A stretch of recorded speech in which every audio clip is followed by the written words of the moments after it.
Doctor Bhimrao Ambedkar ji की जयंती पर मैं सर्वप्रथम उन्हें प्रणाम करती हूँ, उन्हें नमन करती हूँ। मैं Ananya Manikeshwari nodal high school Kamta की 8th क्लास की स्टूडेंट हूँ और आज मुझे कुछ कहने के अवसर मिला, इसलिए मैं बहुत खुश हूँ। Father of the Indian constitution doctor Bhimrao Ambedkar ji की जयंती की आप सभी को हार्दिक शुभकामनाएं। 14 अप्रैल का ये पावन दिवस आज पूरे विश्व में मनाया जाता है, क्योंकि बाबा साहेब की सोच केवल भारत के लिए ही नहीं पूरे विश्व के लिए पथ प्रदर्शक है।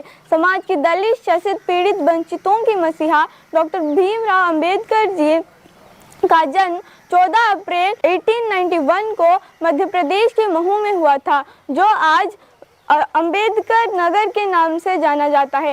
हिंदू राष्ट्र में जन्मे एक ऐसा परिवर्तनशील क्रांतिकारी जिन्होंने अपनी जिंदगी में तिरस्कार, अपमान और जाति भेद का सामना किया था। हमें समानता के अधिकार दिलवाने वाले बाबा साहिब खुद एक दलित कुल में पैदा होने की तकलीफ को आजीवन सहे। आजीवन उनके साथ ये भेदभाव, ये छुआछूत, ये अन्याय होता रहा, परंतु उन्होंने अपनी ज्ञान, अपनी बुद्धि, अपनी तर्क के आधार पर हमारे देश के संविधान को प्रस्तुत किया और हमारे देश से इस असमानता को पूरी तरह से मिटाने की नियम रच डाले। इस असमानता के लिए उन्हें अपनी क्लासरूम के बाहर बैठकर पढ़ाई करनी पड़ती थी, परंतु उन्होंने अपनी प्रतिभा और अपनी आत्मसम्मान की बल पर अपने पथ खुद प्रस्तुत किए, अपने भाग्य खुद रचे।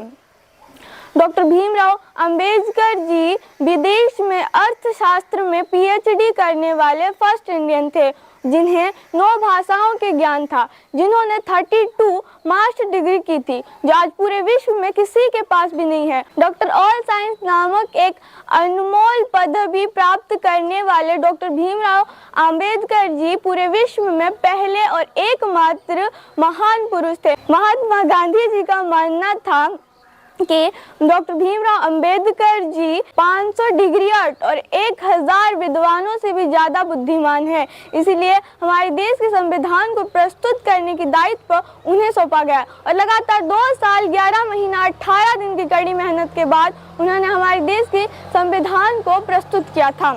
भारत देश के लिए और भारतवासी के लिए वो एक वरदान है, उनका जीवन एक प्रेरणा है, उनका जीवन एक दिए की तरह है जो खुद जले, संघर्ष किए, परंतु हमारे जीवन में रोशनी भर दिए।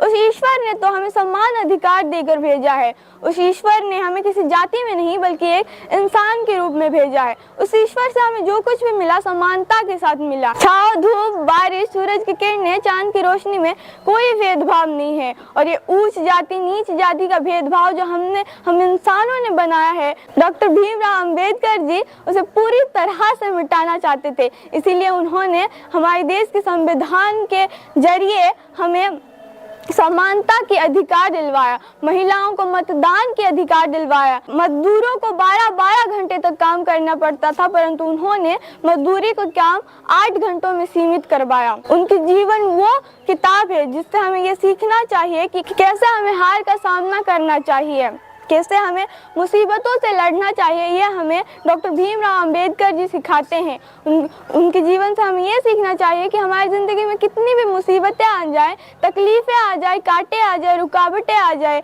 हमें पीछे नहीं हटना है। अगर हमारी कदम सही रास्ते पे चल रही हैं तो हमें सफलता ज़रूर मिलेगा। और अंत में मैं बस इतना कहना चाहूँगी, अगर हम उन्हें सही मायने में श्रद्धांजलि देना चाहते हैं तो हमें आज ये प्रण लेना होगा कि हम अपने समाज से इस असमानता को पूरी तरह से मिटाएंगे। जय भीम, जय भारत।